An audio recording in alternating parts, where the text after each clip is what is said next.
حضور علیہ الصلوۃ والسلام کے بچپن کے حوالے سے جو حضرت کے واقعات ہیں، خصوصاً معجزاتی ان کی جو پرورش ہے، اس کے حوالے سے بات کرنے سے پہلے ہم نے دو چیزوں کو ڈسکس کیا کہ جن میں ایک ہم نے بہرحال خاور شناسان کہ جو عموماً مادے پہ بیلیف کرتے ہیں اور ہر چیز کو، ہر تبدیلی کو، ہر حرکت کو جو رونما ہوتی ہے اس کائنات کے اندر، اس کو مادی ترازو پہ اور سائنسی ترازو پہ تولتے ہیں، نہ یہ کہ اس کے محرک کی طرف جاتے ہیں۔ محرک بھی تلاش کریں تو بھی محرک مادہ ہی تلاش کرتے ہیں۔ فار ایگزامپل پتے ہلے ہیں، وہ کہیں گے ہوا چلی ہے۔ ہوا کیسے چلی ہے اس کا پیچھے سے جائیں گے، محرک تلاش کریں گے۔ لہٰذا وہ کائنات کی ہر حرکت کو جو ہے، ہر واقعے کو وہ کیا کرتے ہیں، وہ مادی ترازو پہ تولتے ہیں، وہ ماوراء طبیعت کی طرف نہیں جاتے۔ ہم نے ان کا نقطہ نظر بھی بیان کیا۔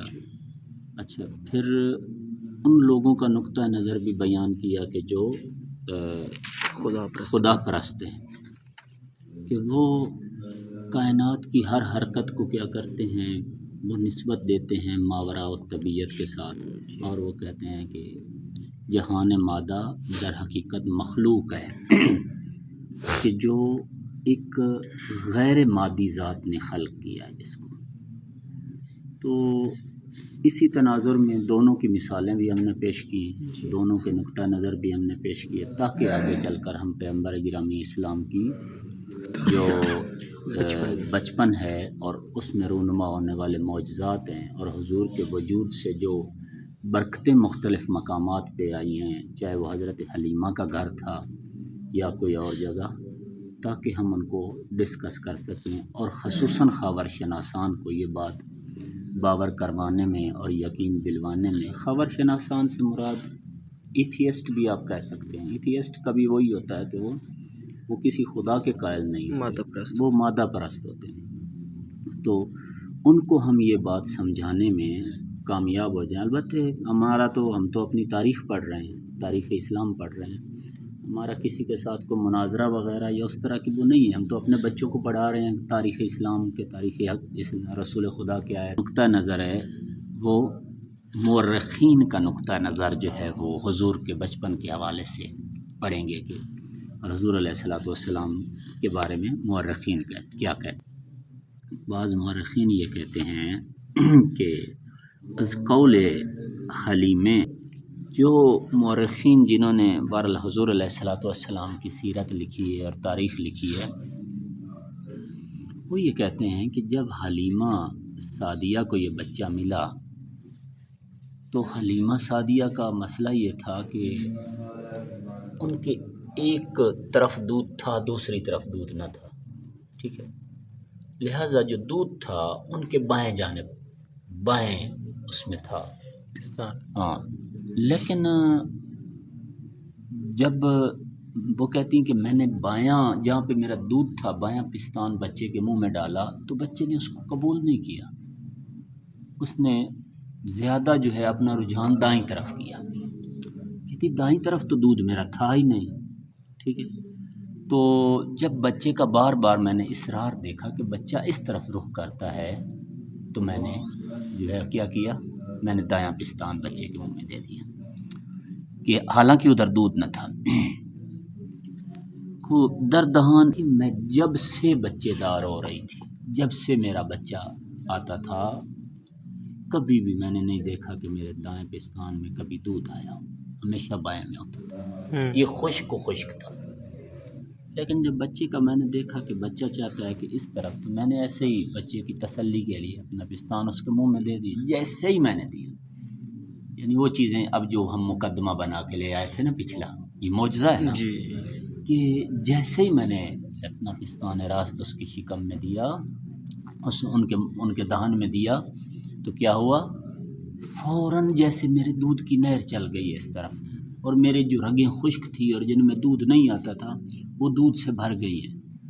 تو اس طرح سے جو ہے سارے دیکھنے والے حیران رہ گئے، جو عورتیں وہاں پہ موجود تھیں وہ حیران رہ گئیں، یہ ہوا کیا ہے کہ جس کو یہ مثلا یہ کیسے پاسبل ہے کہ ایک بچے کا، جس عورت کا کبھی بھی اس طرف دودھ نہ تھا، وہ ایک بچے کا منہ لگانے سے جو ہے فوراً وہاں دودھ آ جاتا ہے۔ خوب، یہ پہلی چیز۔ اس واقعے کو بحار الانوار کی جلد 15 میں علامہ مجلسی علیہ رحمہ نے مختلف مورخین سے نقل کیا، صفحہ نمبر 345 میں۔ وہیں پہ پھر بحار ہی میں لکھتے ہیں کہ از روزی کے محمد را بخانی خود بردم، کہتی ہیں کہ جب سے میں محمد کو اپنے گھر میں لے آئی، میرے گھر میں برکت ہر روز بڑھتی چلی گئی، میرا مال بڑھتا چلا گیا، میری بھیڑ بکریوں میں اضافہ ہوتا چلا گیا، گویا میرے گھر میں رحمتیں ہی رحمتیں جو ہیں وہ نظر آنے لگیں۔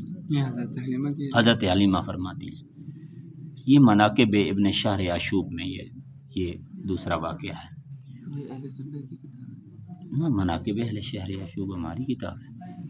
اچھا، بطور مسلم در ان مسائل داوری افراد مادی و کسانی کے اصول آنان پیروی می کنند با کسی کے پیروی مکتب خدا مناقب پرستانہ ابن شہر تفاوت دارد۔ یعشوب جلد اول صفحہ نمبر یہ بطور مسلم 24 در این مسائل، اس کے دائیں طرف دودھ نہیں ہے، ٹھیک ہے۔ اچانک جیسے یہ بچہ دودھ پینے کے لیے اس پستان کو منہ لگاتا ہے تو فوراً دودھ آ جاتا ہے، اس کی مادی توجیہ پیش کریں، ٹھیک ہے۔ لہٰذا مجبور ہیں کہ وہ کیا کریں، خدا پرستان کی بات کو مانیں۔ پیروان اصول مادی چون نمی توانند، چونکہ جب وہ اس طرح کے واقعات کو ثابت کرنے سے عاجز اور قاصر ہیں کہ جو حلیمہ ساری زندگی غریب رہی تھی، ایک بچے کے گھر میں آنے سے اس کے گھر میں رحمتیں ہی رحمتیں نچھاور ہونے لگیں، یا ایک ان کے دودھ پینے سے وہ دوسری طرف کا دودھ دائیں طرف کا چل گیا، جب وہ مادہ پرست اس کا جواب نہیں دے سکتے اس بات کا، تو وہ کیا کہتے ہیں، وہ کہتے ہیں کہ یہ فقط اور فقط ایک جھوٹ اور من گڑت کہانیاں ہیں جن کا حقیقت سے کوئی تعلق ہی نہیں، وہ اس کا انکار کر دیتے۔ اگر خیلی وہ اس کو بڑے ادب کے ساتھ بیان کرنا چاہیں تو پھر وہ کیا کہیں گے، وہ کہیں گے نا رسول اللہ ایسے معجزوں سے بہت بے نیاز ہیں، ماورا ہیں۔ بات کیا ہے، کہنا وہ یہی چاہتے ہیں کہ یہ سب جھوٹ ہے، لیکن ادبی انداز میں کہنا چاہتے ہیں نا رسول اللہ ان معجزات سے کیا ہیں، ماورا ہیں، ان کو ایسے معجزات کی ضرورت نہیں۔ خوب نا، یعنی حقیقت یہ ہے کہ بے نیاز ہونا ایک اور بات ہے، اس موضوع کے اوپر آپ کی قضاوت کرنا کہ یہ موضوع، یہ واقعہ سچا ہے یا جھوٹا، یہ اور بات ہے۔ ٹھیک ہے، ہم کہتے ہیں کہ محمد مصطفیٰ ان ساری چیزوں سے بے نیاز ہیں، ماورا ہیں، لیکن یہ واقعہ جو تاریخی ہے، کیا یہ رونما ہوا یا نہیں ہوا؟ آپ تاریخی نقطہ نظر سے ہمیں ثابت کر کے دیں، یعنی یہ واقعہ کیا زمین پر رونما ہوا ہے یا نہیں ہوا؟ تاریخ مورخین کا حق ہے کہ اس کی تصدیق کر کے دیں، ٹھیک ہے، اپنے سبجیکٹ کے اسپیشلسٹ ہیں وہ، ان کا حق ہے کہ اس کی تصدیق کریں۔ اگر یہ واقعہ ہوا ہے، تاریخ سچ مانتی ہے، آپ کو کیا مثلا مشکل ہے کہ آپ اگر مورخ ہیں، مورخ بیٹے اس کا کوئی مکتب اور کوئی مذہب نہیں ہوتا، مورخ کا کام ہے جس دن وہ اپنی ذاتی لگاؤ سے کسی بھی مکتب یا مذہب کی طرف جھک گیا اور اپنا اس نے قلبی جو ہے وہ لگاؤ کسی، اس دن وہ مورخ نہیں رہے گا۔ مورخ کے اپنے ذات کے خلاف کوئی بات جا رہی ہے تو وہ کہہ دے گا کہ یہ میری غلطی ہے۔ مورخ تب مورخ ہے کہ جب وہ حقیقت، جو تاریخی حقیقت ہے، اس کو سامنے پیش کرے، بھلے وہ اس کے اپنے باپ کے خلاف ہو، اپنے دادا کے خلاف ہو، اپنی قوم کے خلاف ہو۔ مورخ کبھی بھی کسی طرف جھکتا نہیں، جو حقیقت پہ مبنی واقعہ ہوتا ہے اس کو بیان کر دیتا ہے، بھلے اس کی اپنی توہین ہو رہی ہو۔ آپ اگر مورخ ہیں، تاریخ لکھنے والے ہیں، آپ یہ ثابت کریں کہ یہ واقعہ ہوا ہے یا نہیں ہوا، اگر ہوا ہے تو بیان کریں، لوگ خود نتیجہ نکال لیں گے کہ مثلا یہ ماورا طبیعت کوئی ذات ہے یا نہیں ہے۔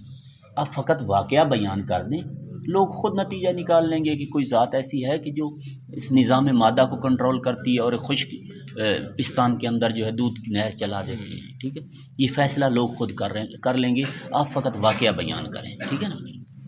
تو کرتا ہے اما on مرد الہ کو دیکھیں بیٹا، اس طرح کے واقعات پڑھنے کے بعد کیا ہوگا کہ جو شخص بھی یہ دیکھے گا کہ اس کائنات میں ذرہ جو ہے کوچک ترین، یعنی چھوٹی سے چھوٹی ترین جس کو ہم کس سے دیکھتے ہیں، ہاں، مائکروسکوپ سے، اس چیز سے لے کر کہکشاں تک کوئی بھی چیز جو ہے وہ قدرت کی ایسی نہیں ہے کہ جس کو قدرت نے بنایا. جب وہ اس چیز کا قائل ہو جائے گا، کیا کرے گا، اس دنیا کو وہ ایک احترام کی نظر سے دیکھے گا، وہ اس دنیا کو خدا کی مقصد ہے کہ امانت دیکھے گا. اور حقیقت بات یہی ہے کہ انسان اس کائنات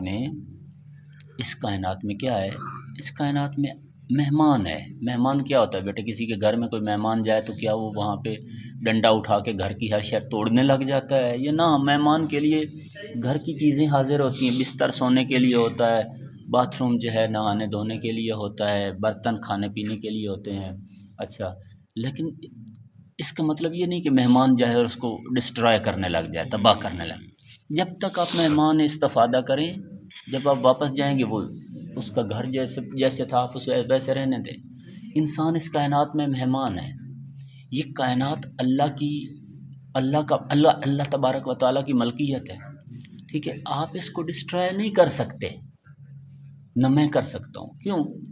اس لیے کہ جب ہم اس طرح کے واقعات ہم پڑھیں گے، ہمیں پتہ چلے گا، یقین آئے گا کہ واقعاً ماوراء طبیعت ذات ہے کہ جو اس کو چلاتی ہے، اور یہ ساری چیزیں اس وقت ہم اس کا احترام کریں گے.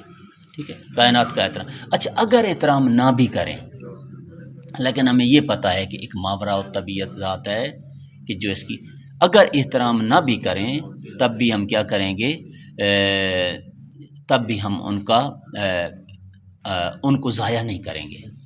اگر احترام نہ بھی کریں، مثلا ہم اس درخت اس کارپیٹ کا احترام نہیں کرتے، ہم ان درختوں کا، ان دیواروں کا، کسی شے کا ہم کہتے ہیں کہ یار یہ بھی کوئی احترام کے قائل ہے. اگر میں احترام نہ بھی کروں، کم از کم اس کارپیٹ کو آگ تو نہیں لگاؤں گا نا، ٹھیک ہے نا، ضائع تو نہیں کروں گا. لہٰذا یہ چیز جو ہے اس چیز پہ نشانی اور گواہ ہے. یعنی پیغمبر کا بچپن کیا کر رہا ہے، پیغمبر کا بچپن توحید کی طرف متوجہ کر رہا ہے. بات کی سمجھ آ رہی جی؟ یعنی کیا ہے کہ خشک پستان میں دودھ چل جائے، کیا ہے، ذات توحید ہے، ذات کبریا ہے کہ جو اس سارا کام کر رہی ہے. ماوراء طبیعت ذات ہے کہ جس قبضہ قدرت میں ہر چیز ہے. وہ چاہے تو بغیر باپ کے عیسیٰ کو پیدا کر لے، وہ چاہے تو بغیر ماں باپ کے آدم کو پیدا کر لے. ٹھیک ہے، تو نظیر ان جریان در قرآن بسیار آمدے خداوند دربار. جناب مریم کے بچے کے پیدا ہونے کا وقت آیا تو کیا کیا انہوں نے ایک درخت کے پاس جا کے پناہ لی. اور کیا ہوا، جب شدت درد اور تنہائی نے اور وحشت نے اور تہمتوں کی خوف نے، تہمت بھی تو لگے گی نا بھی کہ بچہ کدھر سے لگے، ان کو پریشان کیا، تو انہوں نے اللہ سے تمنا انہوں نے کہا کاش خدایا، کاش میں مر جاؤں یا مر گئی ہوتی اور یہ وقت نہ دیکھا ہوتا. در این موقع صدائی شنید، اس وقت حضرت مریم نے ایک غیب سی آواز سنی. غمناک مباش پروردگار تو چشمے یہ آبی زیر پائے تو قرار دادے، و درخت خشکی دے خرما را تکان دے، خرمائی تازے بر تو میری زد. حکم ہوا کہ مریم آپ غمگین نہ ہوں، یہ سارے مسائل جو آپ کے دل میں آ رہے ہیں خدا کو پتہ ہے. نہ آپ تنہا ہیں، نہ آپ کو درد ہوگی، نہ آپ کے اوپر وحشت طاری ہوگی، اور نہ ہی کوئی آپ پہ تہمت لگا سکے گا. قیامت تک اگر یہ قدیسہ، ذکیہ، مرضیہ، معصومہ نہ قرار دوں تو مجھے خدا نہ کرے. پریشان نہ ہو، کیا کر، یہی جس درخت کے نیچے آپ کھڑی ہیں، حالانکہ وہ کھجوروں کا موسم نہ تھا. حضرت عیسیٰ علیہ السلام کی ولادت کب ہو رہی؟ دسمبر میں. اب یہ مناتے ہیں نا، ہاں، دسمبر میں کب کھجوریں پکتی ہیں؟ دسمبر میں کب کھجوریں پکتی ہیں؟ اچھا، تو فرمایا کہ اسی درخت کو تھوڑا سا ہلائیں. حضرت مریم نے تھوڑا سا ہلایا، پکی ہوئی تازہ کھجور درخت کے اوپر سے گرنے لگ گئی. ٹھیک ہے، تازہ کھجوریں. ایک چیز ذہن میں رکھنا بچوں، خدا چاہتا تو ایک کھجوروں کا جو پلیٹ ہے یا تھال ہے وہ جنت سے جبریل کے ہاتھوں سامنے جناب مریم کے رکھوا دیتے، لیکن وسیلہ ضرور بیچ میں لے آتا ہے. وابتغوا الیہ الوسیلہ، وسیلہ ضرور لے آتا ہے. کیوں؟ کھجور کے ذریعے دے رہا ہے. خدا چاہتا تو محمد مصطفیٰ صلی اللہ علیہ وآلہ وسلم کے لیے جو ہے آسمان ہی سے دودھ بھیجتا کہ بچہ جنتی اور بہشتی دودھ کے ساتھ. ہمارا یقین ہے کہ وہ دودھ بھی وہی خالص دودھ ہے جو، اور ممکن ہے کہ اس کے پیچھے یہی راز ہو کہ وہ پستان جو خشک تھا خدا نے روک کے رکھا تھا اپنے نبی کے لیے کہ اس کو کوئی اور، یعنی کسی کا دہن، کسی کا جھوٹا جو پستان ہے دوبارہ جناب رسول خدا نہ چوسیں. مدت سے جب سے بچے لا رہی تھی پہ یہ خشک تھا، اس لیے کہ فقط اور فقط اپنے نبی کے لیے. لیکن حلیمہ کا واسطہ بیچ میں ضرور لے آئے، وسیلہ ضرور لے کے آئے. ٹھیک ہے نا. میں تاریخ کو پڑھتے ہوئے بہرحال ان چیزوں کی طرف عقل جاتی ہے کہ یعنی مزاج مشیت جو ہے وہ وسیلے کے ساتھ دیتا ہے. اگر کوئی وسیلے کا انکار کرتا ہے گویا اللہ کا انکار کرتا ہے. اگر کوئی وسیلے کو چھوڑ کر کہے کہ میں ڈائریکٹ خدا کی طرف جاتا ہوں،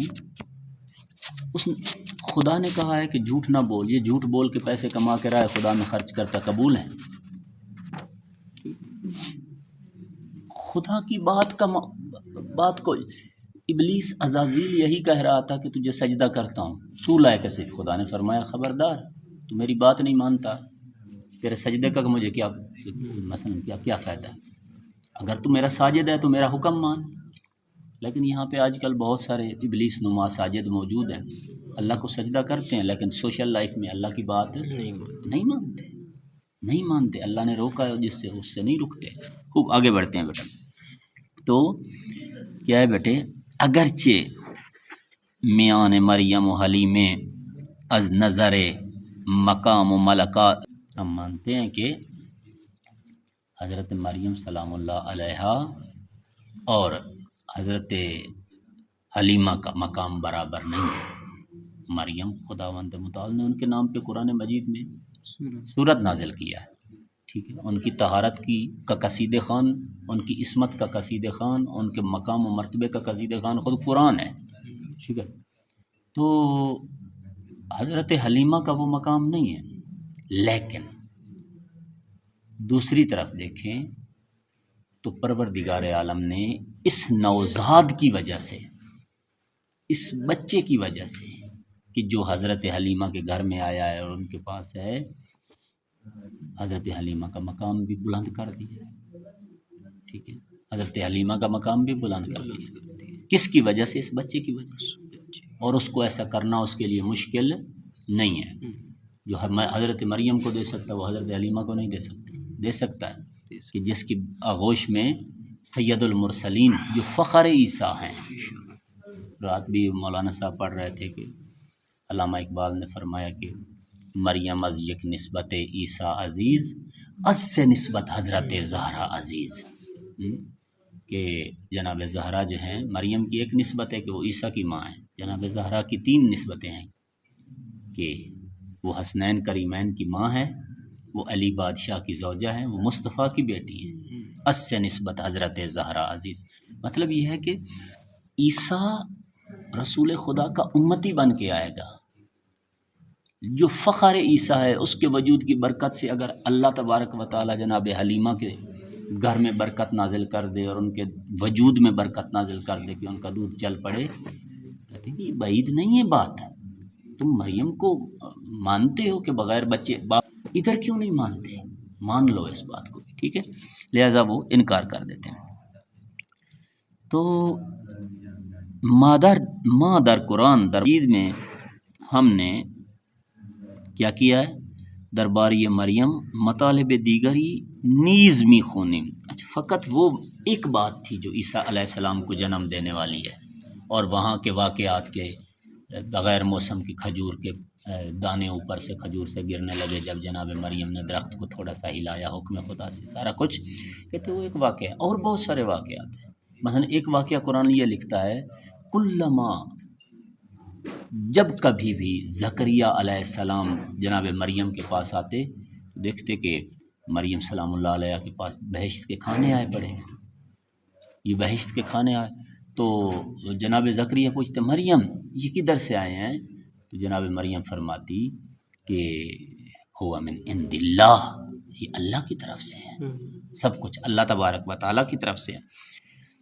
تو موقع ہی کے از او استفسار می کرد، استفسار یعنی سوال کر، یعنی پوچھتے تھے جناب زکریا کہ این روزی از کجاست، تو جناب مریم فرمایا کرتی تھیں کہ یہ جو ہے یہ اللہ تبارک و تعالیٰ کی طرف سے ہے۔